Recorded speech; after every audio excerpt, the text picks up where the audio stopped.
Thank you very much. Senator Kennedy. I'd like to allow Senator Hawley to go through. Well, that's very nice of you. Senator Hawley. Thank you, Senator Kennedy. Thank you, Mr. Chairman. Congratulations to all the nominees. Thanks for being here. Judge Weiss, let me just start with you. So as I understand it, you don't think that there really is any clear-cut distinction between male and female as biological categories. Is that correct? That is not correct. That's what you wrote. Sorry, that is not correct. Well, that's what you wrote. Look, I'm reading your article, your Time Magazine article. Just to be clear, you wrote this while you were a sitting judge, 2017? You were on the bench? That is correct, after a case I had. Right. So, interesting choice to be writing opinion pieces about your cases, but in any event, you say that controversial pieces of legislation enacted in the last 2 decades rely on a clear-cut interpretation of sex, what I just asked you, but you say that that's wrong. In fact, gender is an intricate continuum and not 2 tidy boxes. That's what you say. So have you changed your opinion? You just gave me a different answer. I believe that generally speaking, there are 2 sexes, male and female, that are designated by a doctor at birth, and that applies to the vast majority of people. But that laws that are based on that distinction are impermissible. That's what you say in this article. Is that correct? That's still your view? That is not what I say. Really? You say that if there is, for instance, a law that requires a distinction between male and female in bathrooms, that the judges cannot apply that law with any consistency, can't apply it consistent with equal protection. There are no, what is it? It's virtually impossible for judges to consistently apply a law that permits or prohibits conduct based on whether someone is a man or a woman. So all bathroom laws that require biological sex, that designate bathrooms based on biological sex, are impermissible? That is not the position that I took in the article. That's what it says. It's impossible for judges to consistently apply a law that permits or prohibits conduct based on whether someone is a man or a woman. And you specifically cite bathroom laws as an example of this. In fact, you criticize the then Trump administration's designation of gender-based bathrooms. Right? Sounds like you've made up your mind on a lot of things, but I just want to get clear on this because this is an important issue, certainly to people in my state. It's a very important issue. You think that bathroom designation, same with locker rooms, I guess, girls' locker rooms impermissible? Biological men have to be permitted into girls' locker rooms? That is absolutely not what I said in my That is article. absolutely the import and the takeaway of your piece.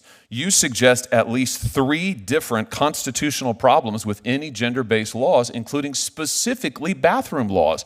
You write about it. Equal protection violation, due process, void for vagueness. I was making a list as I was reading through.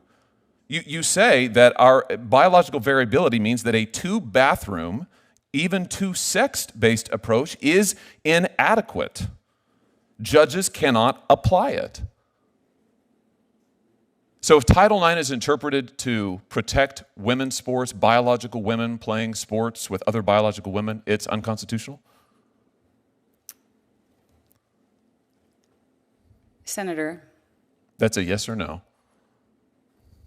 I was referring to the 5 babies born a day that doctors have challenges. No, you wrote an article that is extremely broad that pronounces on a range of issues and pronounces quite definitively. Today's Senate Judiciary Committee hearing turned into a fiery showdown. Senator Josh Hawley went head-to-head with Judge Weiss over an article the nominee wrote in 2017 while serving as a sitting judge addressing gender distinctions in law. What began as a question on biology quickly escalated into a battle over constitutional interpretation, civil rights, and judicial ethics. Senator Hawley wastes no time. He points to a Time magazine article where Judge Weiss allegedly claimed gender is an intricate continuum rather than 2 distinct categories. Hawley accuses Weiss of rejecting the concept of male and female as biological categories, something the judge flatly denies. But Hawley reads directly from the article, highlighting language about the impossibility of applying laws based solely on male-female distinctions. Hawley presses further, asking if laws requiring biological distinctions in bathrooms and locker rooms are impermissible under Weiss's interpretation, Weiss insists that's not her position. Hawley isn't convinced. He cites multiple passages from her writing, including critiques of the Trump administration's gender-based bathroom policies, and suggests her views would open girls' locker rooms to biological males. The questioning shifts to Title IX, the landmark law protecting women's sports. Hawley argues that Weiss's legal reasoning could make it unconstitutional to keep women's sports limited. And pronounces quite definitively. What's this comment at the end of your article about the fact that judges must see the world through a secular lens, and when legislators blur the lines of church and state to enact laws that permit or prohibit conduct based on biological gender as only male or female, they place an impossible burden on the judiciary? What's that mean? That distinctions between male and female are a violation of church and state? Judges have to be able to administer these laws if the direction, and I have to tell you, I work really hard to get it right, to do exactly what Congress tells me to do and the legislature tells me to do. And as a result, if a doctor finds it difficult to identify at the moment of birth for certain children. Is a law that distinguishes between male and female a violation of church and state? You say when legislators blur the lines of church and state and enact laws that permit or prohibit conduct based on biological gender as only male and female, they place an impossible burden on the judiciary. So this is a First Amendment violation? If what you are telling judges is that in order I'm to not make, telling you anything. I'm reading you your comments, and I am asking you if you are still committed to these, and it sounds like you are. I have to tell you, I think these positions are insane. I think the idea that laws based on the distinction between male and female are a violation of church and state is insane.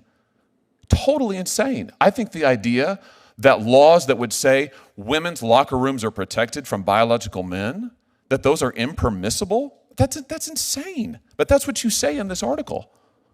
You're going to have to recuse yourself in a lot of cases, aren't you? Will you recuse in every case involving biological sex, if you are confirmed?